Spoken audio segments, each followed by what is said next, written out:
وَاسْتَقْبِلُوا أَمْوَاجَ الْبَلَاءِ بِالدُّعَاءِ وَالتَّضَرُّعِ، جب مصیبتوں اور اذیتوں کے طوفان تمہاری طرف منہ کھولے ہوئے آئیں تو اس وقت اللہ سے آہوزاری کرو، اللہ کے حضور دعا کرو، التجا کرو اور اللہ سے مدد مانگو۔ وہ بلاؤں کے رخ کو موڑ دے گا، وہ مصیبتوں کے رخ کو پلٹ دے گا تمہاری جانب۔ لیکن جب تم یہ مزاج نہیں رکھو گے تو مصیبتوں پر مصیبتیں آتی رہیں گی۔ حضرت موسیٰ علیہ السلام کے پیٹ میں درد کا احساس ہوتا ہے تو کوہ طور پہ چلے گئے، کیسے جلیل القدر نبی تھے، اللہ سے ڈائریکٹ رابطے تھے، اور جا کے کہا مالک میرے پیٹ میں درد ہو رہا ہے۔ اللہ اکبر۔ گھر کے نجی معاملے بھی رب سے ڈسکس کرتے تھے، اور کوئی جو ہے وہ ایسی چیز ہوتی وہ بھی رب سے ہی عرض کرتے تھے۔ کہا میرے مالک میرے پیٹ میں درد کا احساس ہو رہا ہے، دوائی کی پوری لینی ہے تو وہ بھی جا کے کوہ طور سے رب سے ہی لیتے تھے۔ تو اللہ تعالیٰ فرمایا فلان جنگل میں چلے جاؤ، وہاں اس شکل کے پتوں کی ایک بوٹی ہے، اس کو توڑو نچوڑو، اس کا پانی پیو، تمہیں شفا مل جائے گی۔ حضرت موسیٰ علیہ السلام گئے اور جا کے بوٹی کو توڑا نچوڑا، پانی پیا، شفا ہو گئی۔ کچھ عرصہ بیتا، دوبارہ اسی طرح کا درد جاگا۔ اب نسخہ تو ذہن میں تھا، کوہ طور پہ نہ گئے، اس جنگل میں چلے گئے اور جا کے بوٹی کو توڑا، اس کے پتے نچوڑے، پانی نکالا، پیا، لیکن درد اور زیادہ بڑھ جاتا۔ پھر دوبارہ آئے کوہ طور پہ، کہا مالک میں نے اسی درد پہ دوبارہ وہی بوٹی کا پانی پیا ہے لیکن درد بڑھ گیا ہے۔ کہا موسیٰ اب جو آئے ہو کوہ طور پہ پہلے ہی آ جاتے۔ تو عرض کی مالک بوٹی بھی وہی اور درد بھی وہی۔ فرمایا سب کچھ وہی ہے لیکن پہلے میرا حکم تھا، اب میرا حکم ساتھ شامل نہیں تھا۔ شفا بوٹے میں نہیں رکھی، شفا تو میرے حکم میں رکھی ہوئی ہے۔ اس لیے ڈاکٹر کے پاس جاؤ، حکیم کے پاس جاؤ، لیکن شفا اللہ سے مانگو کہ شفا ہمیں دینے والا وہ ہے۔ وہ ایک وسیلہ ہے، ایک ظاہری طریقہ ہے۔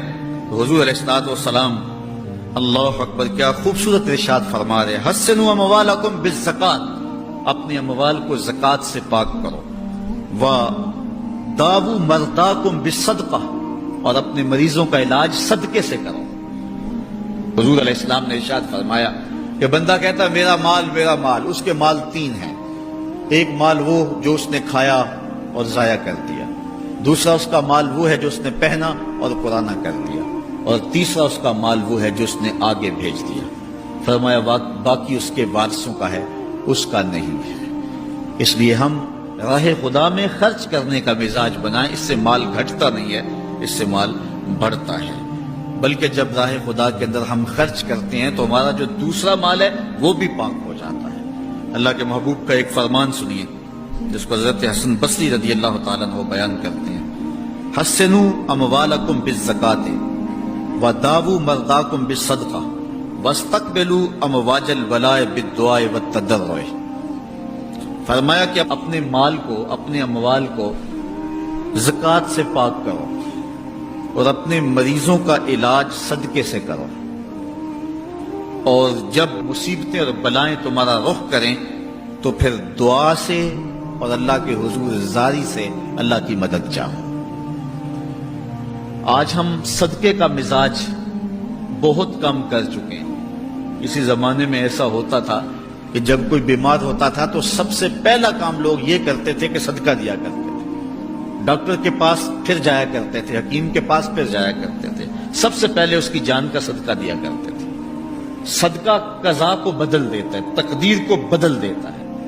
صدقہ سے اپنے مریضوں کا علاج کرو۔ اصل ڈاکٹر کے پاس جانا، علاج کروانا سنت ہے، اس کی ممانعت نہیں ہے، لیکن یہ بات ہمیشہ ذہن میں رکھیے گا کہ ڈاکٹر کے پاس دوا ہے، شفا نہیں ہے۔ شفا اللہ کے دستے کرم میں ہے۔